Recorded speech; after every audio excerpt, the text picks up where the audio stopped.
welcome to the Gnomecast. My name is Tarmack. About a week ago I read an article on Rock Paper Shotgun talking about game ownership, and I thought I'd weigh in on the topic.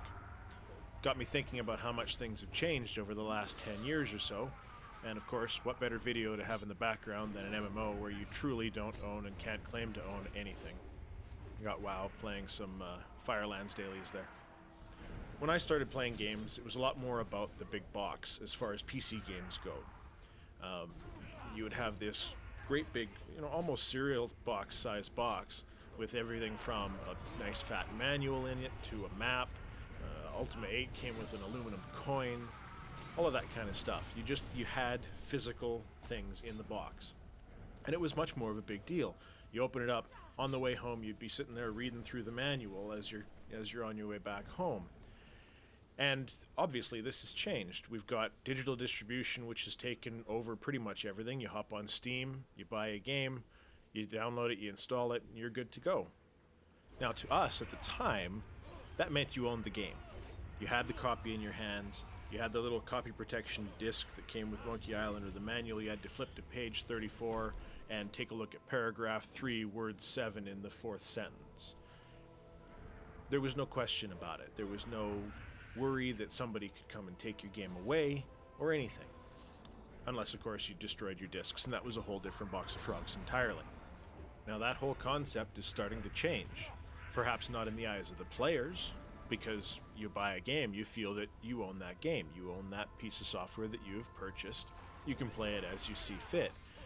But in the eyes of the developers and the publishers, it very much has changed. You'll find in just about every end-user license agreement some sort of phrasing talking about license to use, which basically means that you have purchased the ability to use the software under any conditions that the publisher and developer have put forward before you.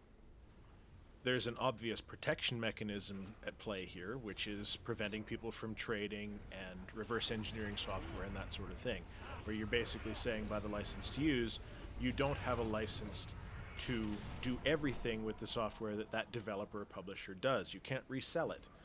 All of that sort of stuff. But what it's turned into is a way of a publisher or developer saying that you actually don't own your copy of the software. It's a privilege. It's not a right anymore. You haven't bought a right to that software. And the biggest points of interest that we run into when you start talking about that right or privilege to use are Ubisoft, Electronic Arts, and Valve. Ubisoft recently, they started using the always-on DRM. Some or all, or many of you know that. You've seen the boycotts and everything when it came to Assassin's Creed and some of the other titles that they've got. Always-on DRM basically means, or I should explain that too, digital rights management, basically means that you have to have an active internet connection while you're playing the game at all times. If it was a multiplayer game, this would make sense. However, it's also affecting the single-player games. In order to play your single-player game that you bought for your computer, you have to have an internet connection on at all times. So if you have a laptop and you want to play on the plane, you're screwed.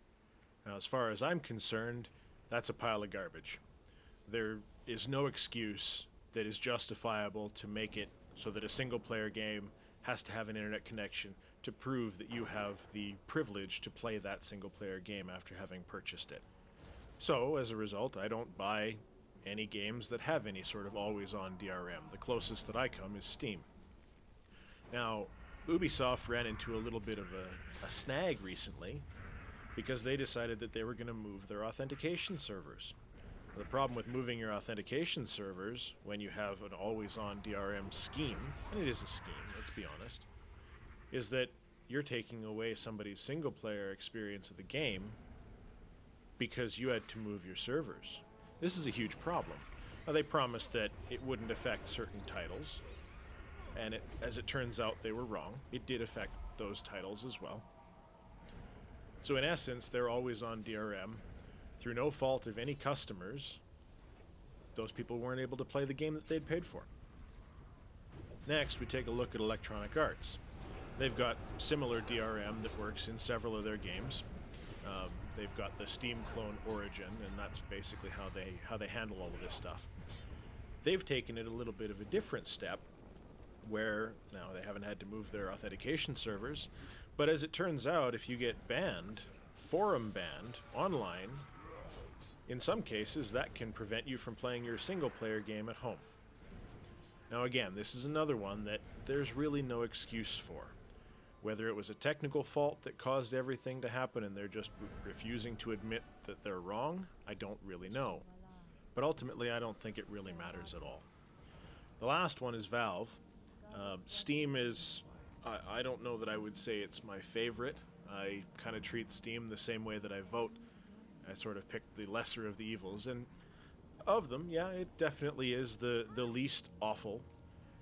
Steam had a bit of a snag recently with some PR, because when you get banned from Steam, in many cases it's very difficult to find out why you get banned. Now, it seems really unlikely that you're going to get banned for just logging in and playing your games now and then. You probably have to do something silly like trading for money or something. I don't know. I'm not really sure. But the idea that the capacity is there to be banned, have no recourse. I mean, you can't call Steam and ask them. If you send in a ticket, generally, apparently, people are not getting responses as to why they've been banned. And when that happens, you don't just lose one game, you lose your entire library of games, which for many of us could be thousands of dollars. Again, it's not really an acceptable way of dealing with punishment or trying to punish somebody for doing something. All of these different schemes, they're all about reducing piracy. Now, Valve talks about they're trying to give a better service than the pirates. It's not yet. It can be. I think it's got some things that it needs to work on. And the idea that you can lose all of your games just that quickly is a little bit scary. It doesn't make a whole lot of sense to me why companies would put in features and such that would cause this kind of a problem. In Ubisoft's case, it just ultimately comes down to stupidity. If you're running servers, you need to make sure that you've got some kind of redundancy there.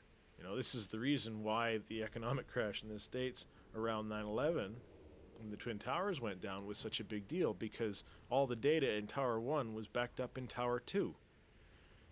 It doesn't make sense to me that a company that's running an authentication server only has one single location, and when they're migrating it, they have to take the entire thing offline for an undetermined period of time that ends up lasting days.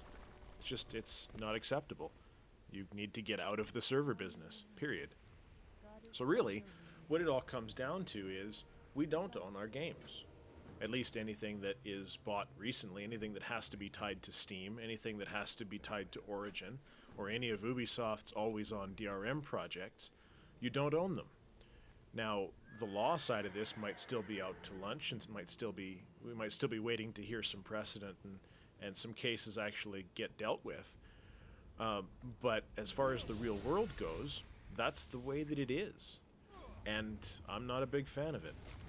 That's kind of why I like things like the Humble Indie Bundle so much. They send out a nice set of links to you, you download your DRM free copies, and you can back them up wherever you please.